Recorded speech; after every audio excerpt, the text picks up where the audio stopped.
warahmatullahi wabarakatuh. Saya Abuska Mayora, mahasiswa semester 6 PGSD, dan saya sekarang ingin mempraktikkan tugas pendidikan kemampuan mengajar saya, itu tentang pembinaan kalor dalam kehidupan sehari-hari.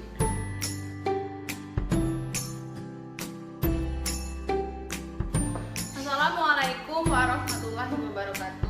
Sekarang kita akan memulai pembelajaran seperti biasa. Sebelum memulai pembelajaran, lebih baik kita berdoa menurut agama dan kepercayaan masing-masing ya anak-anak ya. Berdoa dimulai.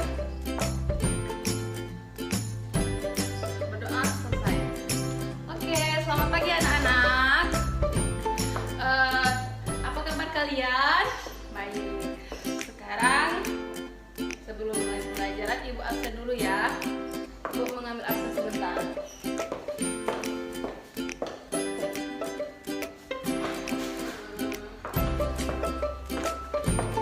Kayaknya siapa yang tidak masuk hari ini? Oh, cuman itu ya. Cuman Reza yang tidak hadir. Oke. Sekarang kita memulai pembelajaran dari buku tematik untuk pembelajaran IPA ya. Kita memakai ini. Boleh semuanya buka di halaman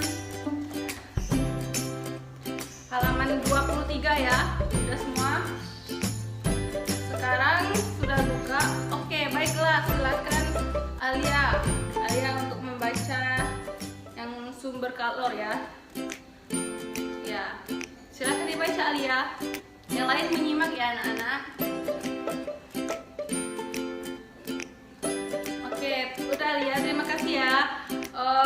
Jadi sudah kalian baca semua. Di sini Ibu akan menjelaskan kembali sumber kalor ya anak-anak.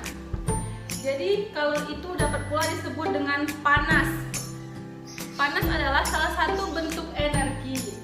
Kalor dapat menaikkan suhu atau zat dan dapat mengubah wujud suatu zat. Tentang sumber kalor itu terdapat berbagai macam sumber. Contohnya matahari, api, dan gesekan antar dua benda. Itu akan Ibu jelaskan semuanya. Yang matahari merupakan sumber kalor terbesar di bumi. Kenapa dia disebut sumber kalor terbesar di bumi? Ya karena matahari itu sebagai sumber pusat energi seluruh bumi untuk tempat fotosintesis, untuk semuanya, ya kan? Jadi matahari itu disebut sumber energi terbesar. Api itu nggak terbesar karena kita buat dulu ya kan?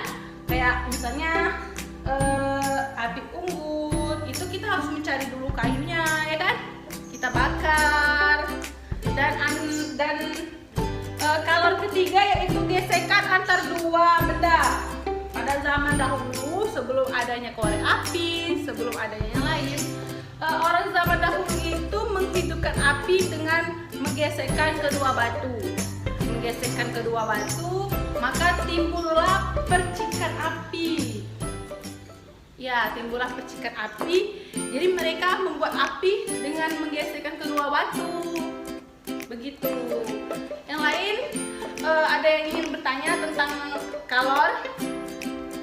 Ya, tentang kalor ada yang ingin dipertanyakan? Iya, Dendi, ada apa? Ada yang ingin bertanyakan tentang kalor? Nggak ada? Kalau nggak ada yang ditanyakan, kita masuk ke bab 2, yaitu perpindahan kalor.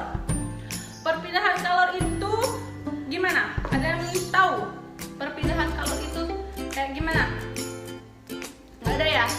Oke, perpindahan kalor itu ada contohnya konduksi, terus konveksi, dan terus terakhir radiasi.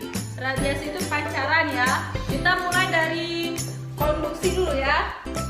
Konduksi itu hantaran. Di sini perpindahan kalor secara konduksi terjadi apabila kalor berpindah dari satu benda ke benda lain melalui zat perantara tanpa disertai perpindahan vertikal zat perantaranya itu.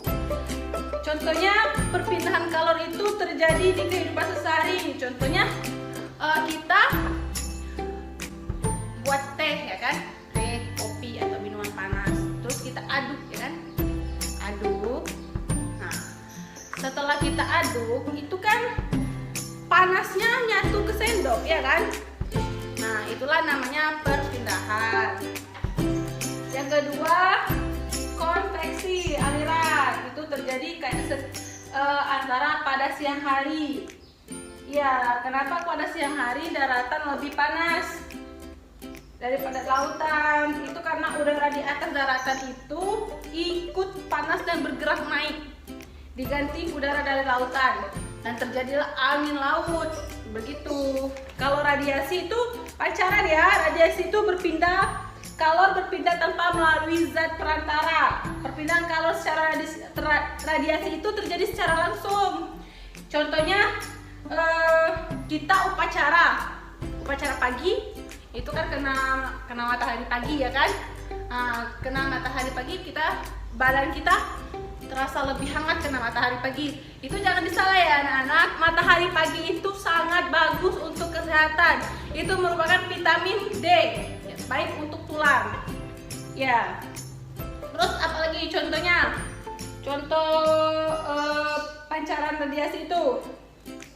Ada yang bisa? Ada yang bisa yang mencontohkan sebuah lagi? Oh ya, gimana? Ya, apa contohnya nak? Gilang bisa? Ya, coba Gilang. Ya Gilang. Oke, Gilang ngasih contoh untuk anak ayam ya Gilang. Anak ayam itu masih kecil, perlu penghangatan. Kenapa? Itu biasanya terjadi ketika peternakan ya kan. Peternakan itu ketika dia menetas, anak-anaknya dipisah oleh induknya, diletakkan di dalam kayak ruangan inkubator ya kan.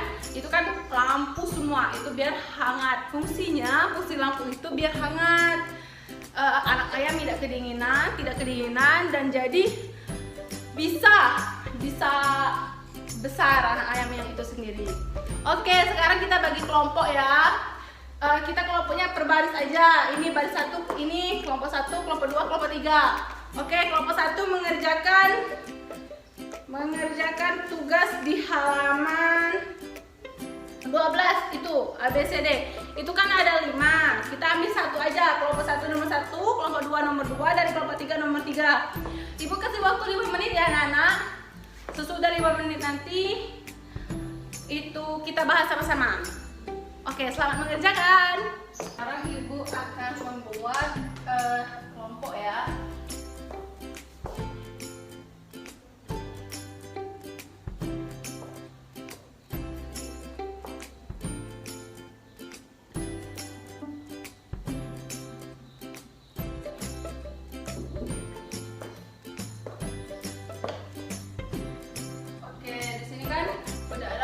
Jadi perwakilan dari kelompok kalian menyebutkan apa-apa yang ada di buku. Misalnya kelompok 1 menjelaskan itu nomor 1 itu Bu, contohnya tentang ini. Jadi ibu akan tulis ya. Tadi kan ini baru berjalan sekitar 1 menit lebih ya. Jadi ada sisa 3 menit lagi ya anak-anak ya. Silakan dilanjutkan, ibu akan menjelaskan. Sembari ibu menjelaskan, kalian mencari yang lain. Bantu ya.